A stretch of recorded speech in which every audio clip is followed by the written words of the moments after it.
Once upon a midnight dreary, while I pondered, weak and weary, over many a quaint and curious volume of forgotten lore, while I nodded, nearly napping, suddenly there came a tapping, as of someone gently rapping at my chamber door. "'Tis some visitor," I muttered, tapping at my chamber door. Only this, and nothing more. Ah, distinctly I remember, it was in the bleak December, and each separate dying ember wrought its ghost upon the floor.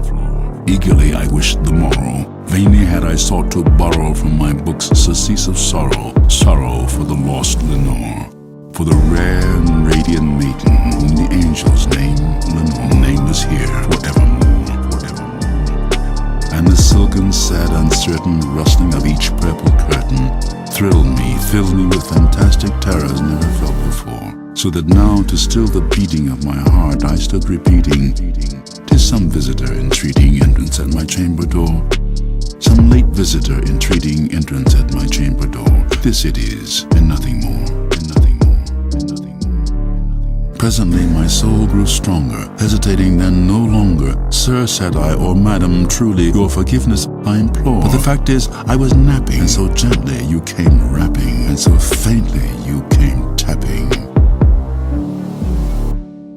Tapping at my chamber door, that I scarce was sure I heard you. Here I opened wide the door, darkness there, and nothing more. Deep into this darkness peering, long I stood there wondering, fearing, doubting, dreaming dreams no mortal ever dared to dream before. But the silence was unbroken, and the stillness gave no token, and the only word there spoken was the whispered word, "Lenore?" This I whispered, and an echo murmured back the word, "Lenore, merely this, and nothing more."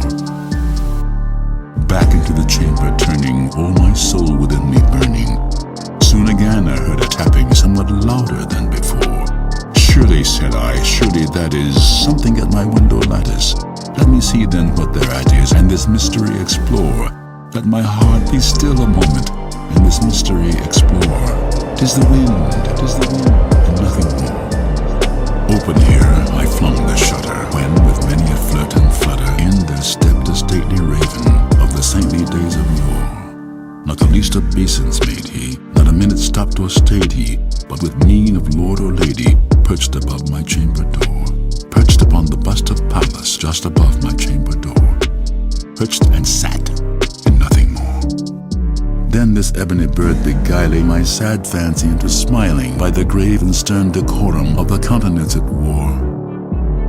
"Though thy crest be shorn and shaven, thou," I said, "art sure no craven, ghastly, grim, and ancient raven wandering from the nightly shore. Tell me what thy lordly name is on the night's Plutonian shore."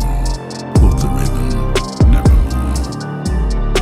Much I marveled at this ungainly fowl to hear discourse so plainly, though its answer little meaning, little relevancy bore.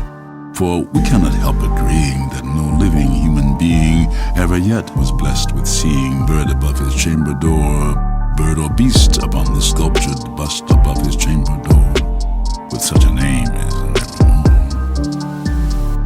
But the raven sitting lonely on the placid bust spoke only that one word, as if his soul in that one word he did outpour. Nothing further than he uttered, not a feather than he fluttered, till I scarcely more than muttered, "Other friends have flown before.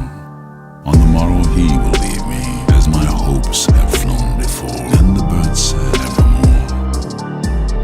Startled by the stillness broken by reply so aptly spoken, "Doubtless," said I, "what it utters is its only stock and store, caught from some unhappy master, whom unmerciful disaster followed fast and followed faster, till his songs one burden bore, to the dirges of his hope that melancholy burden bore, of nevermore."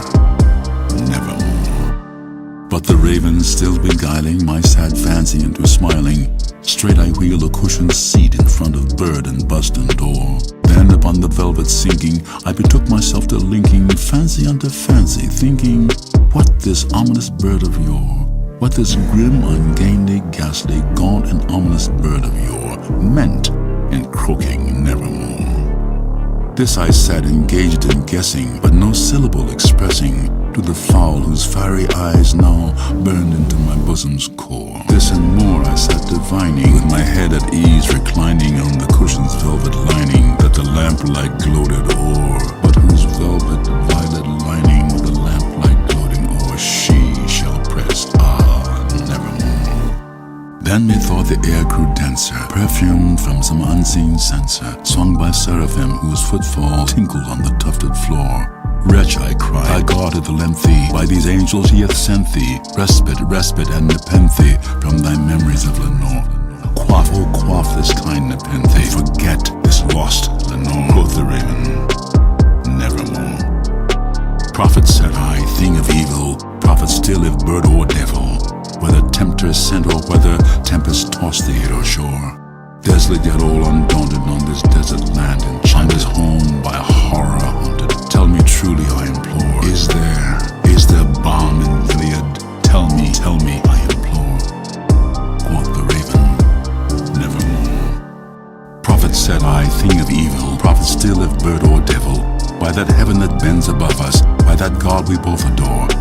Tell this soul with sorrow laden, if within the distant Aden it shall clasp a sainted maiden, whom the angels name Lenore. Clasp a rare and radiant maiden, whom the angels name Lenore. Quoth the raven, nevermore. Be that word our sign of parting, bird or fiend, I shrieked upstarting. Get thee back into the tempest and the night's Plutonian shore. Leave no black plume as a token of that lie thy soul hath spoken. Leave my loneliness unbroken. Quit the bust above my door. Take thy beak from out my heart, and take thy form from off my door. Quoth the raven, nevermore. And the raven, never flitting, still is sitting on the pallid bust of Pallas, just above my chamber door. And his eyes, all the seeming of demons that is dreaming, the lamplight o'er him streaming, throws his shadow on the floor. And my soul,